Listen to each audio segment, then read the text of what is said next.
Welcome to South Asia Today, a show that provides you the glimpses of South Asia. I'm your host Yeshi. Here are the headlines. Indian Prime Minister Modi calls for regional unity and cooperation at 5th BIMSTEC Virtual Summit. Baloch National Movement holds anti-Pakistan protest in Germany.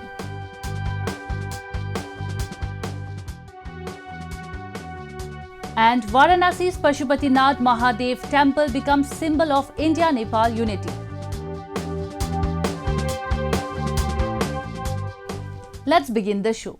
The threat of political turmoil is growing in Pakistan as opposition seeks to remove Prime Minister Imran Khan from his office in a vote of no confidence. Moreover, with several legislators from Khan's own party, Pakistan Tehreek-e-Insaf withdrawing their support from him ahead of the vote, his future appears to be hanging by a thread.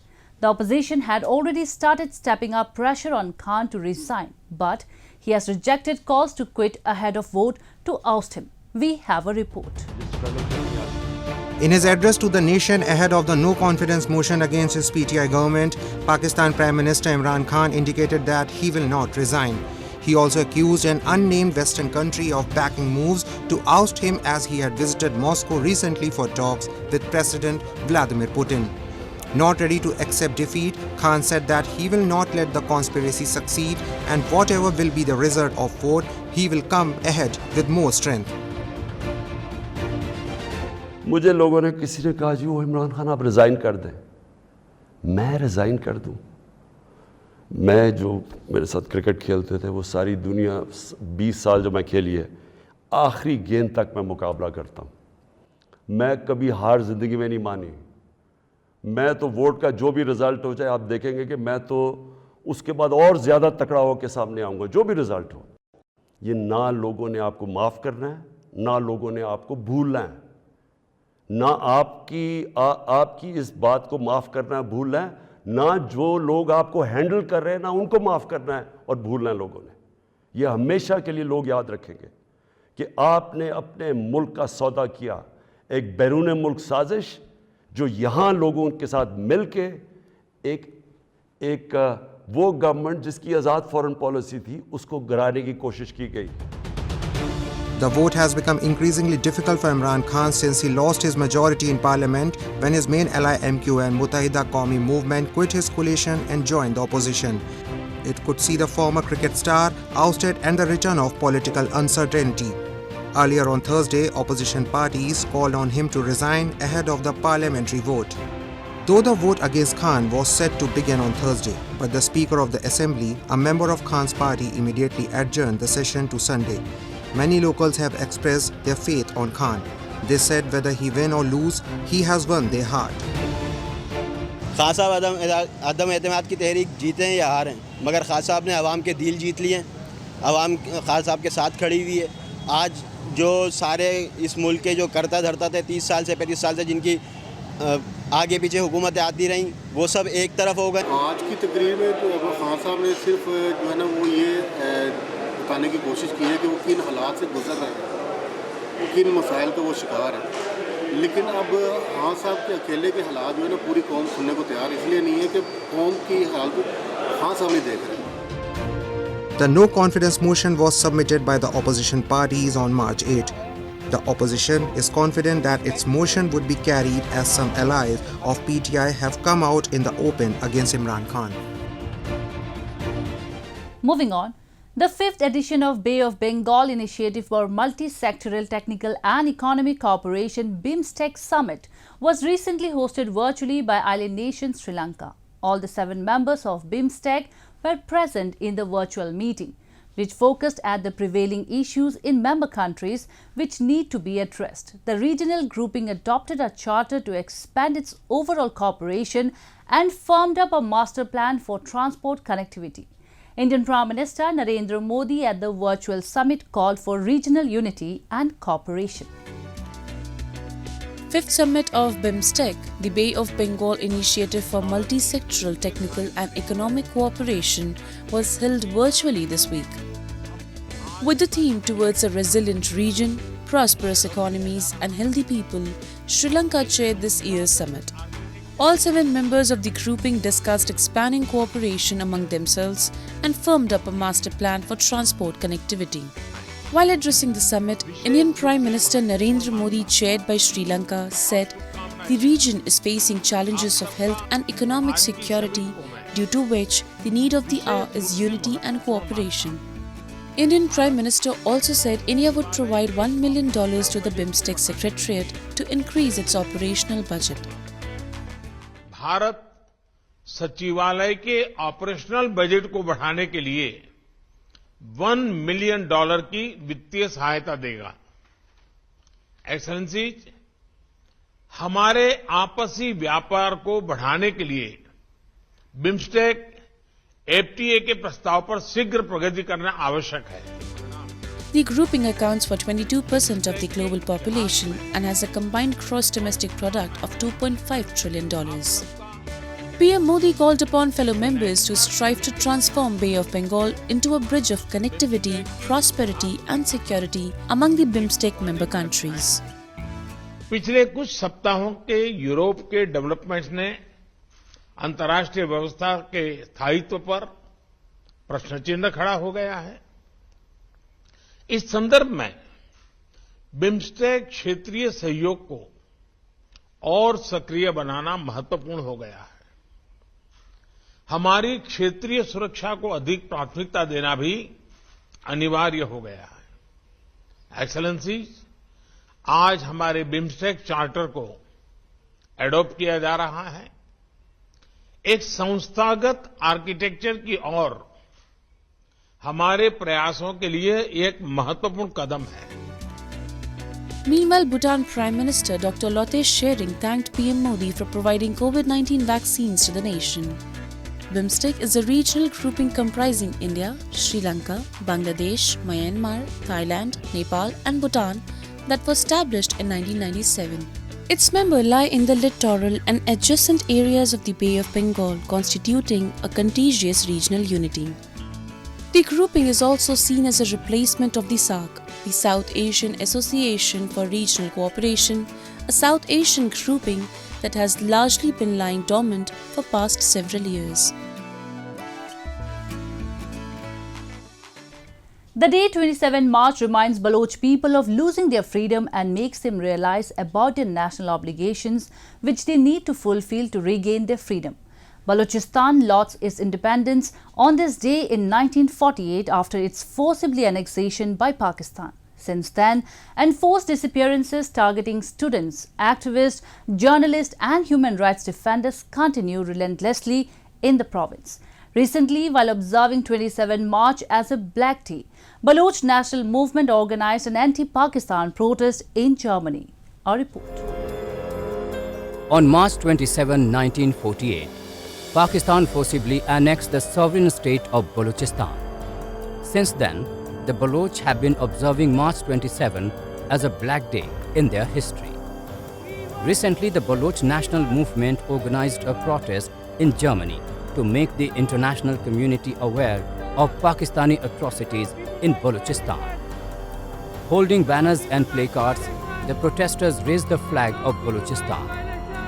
While raising the issue of Pak's atrocities and extrajudicial killings in Balochistan, protesters also expressed concern over the rights of fishermen in the poor province.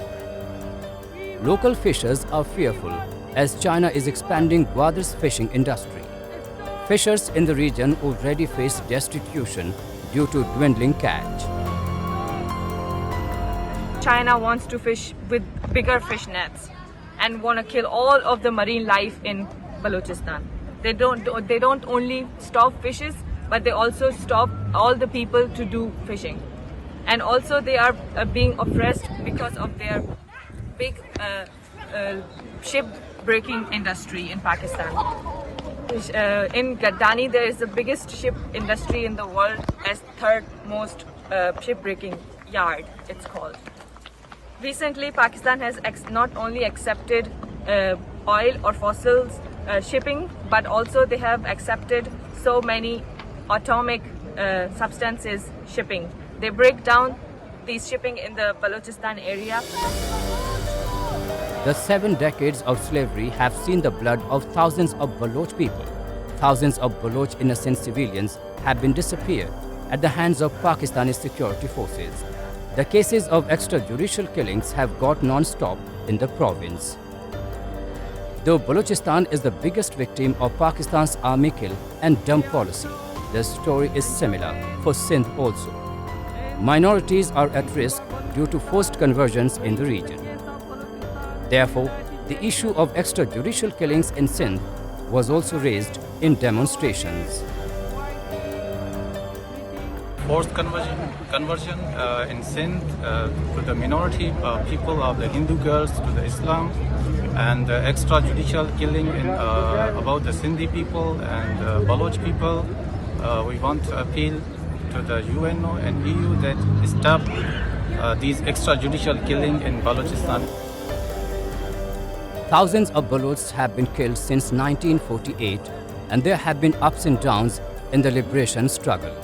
But the Baloch resistance to regain their independence continues. Now we take a look at some happenings in Asia in our segment called Asia Watch. Thousands of Japanese gathered in central Tokyo to enjoy the view of cherry blossoms as COVID-19 restrictions imposed on Tokyo and 17 other prefectures were lifted last week. People wearing masks were seen strolling around the perimeter of the Imperial Palace in central Tokyo, taking pictures and posing for selfies among the trees. The flowers known locally as sakura reached the full bloom in Tokyo 4 days earlier than usual according to the Japan Meteorological Agency. The age-old tradition of viewing cherry blossoms typically attracts throngs of people to park to sit under cherry trees for picnics, singing and drinking. However, due to coronavirus pandemic, the metropolitan government has been asking people to refrain from eating and drinking outdoors to avoid the spread of the disease. China's National Energy Administration has released a guideline on energy development of 2022, detailing targets for securing energy supplies and boosting energy efficiency. In 2022, annual domestic energy production capacity will amount to 4.41 billion tons of standard coal, while crude oil output will reach around 200 million tons, according to the guideline. Natural gas output is expected to reach 214 billion cubic meters, the guideline specifies. It also seeks to steadily lower the nation's dependence on coal, pledging to increase the share of non-fossil fuel in China's overall energy consumption to around 17.3%. Wind power and photovoltaic power generation will account for about 12.2% of power consumption, the guideline notes.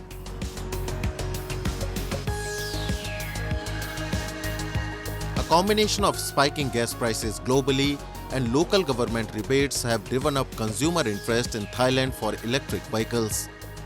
Thousands of people flocked to the Bangkok International Motor Show in March, with crowds forming at booths by auto manufacturers featuring electric cars. This year's motor show was the first time that government EV subsidies for consumers were introduced, while Chinese car makers are also producing cheaper models, in particular to target the region.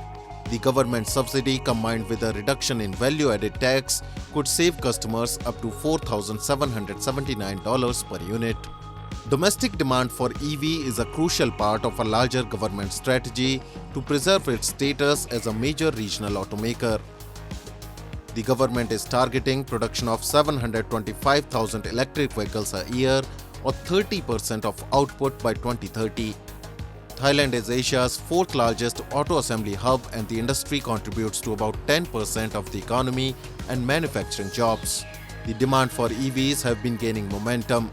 Last year, the number of registered fully electric cars doubled to about 4,000.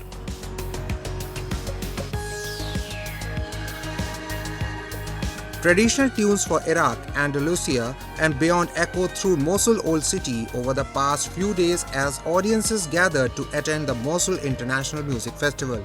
Organized by the Association Action for Hope with the support of UNSCR and European Union, the festival aims to train and encourage young musicians as well as create bonds between music groups from abroad.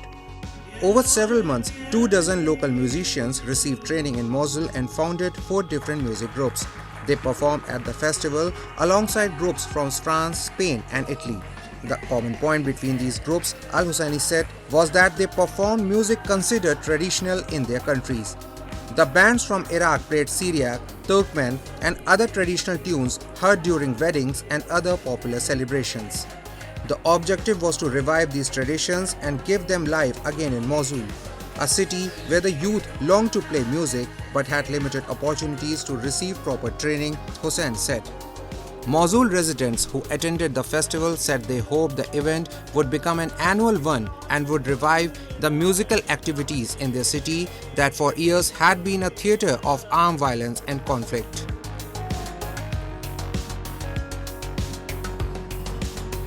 India resumed scheduled commercial flight operations to international destinations, restarting unrestricted travel after 2 years and for the first time since the COVID-19 pandemic began.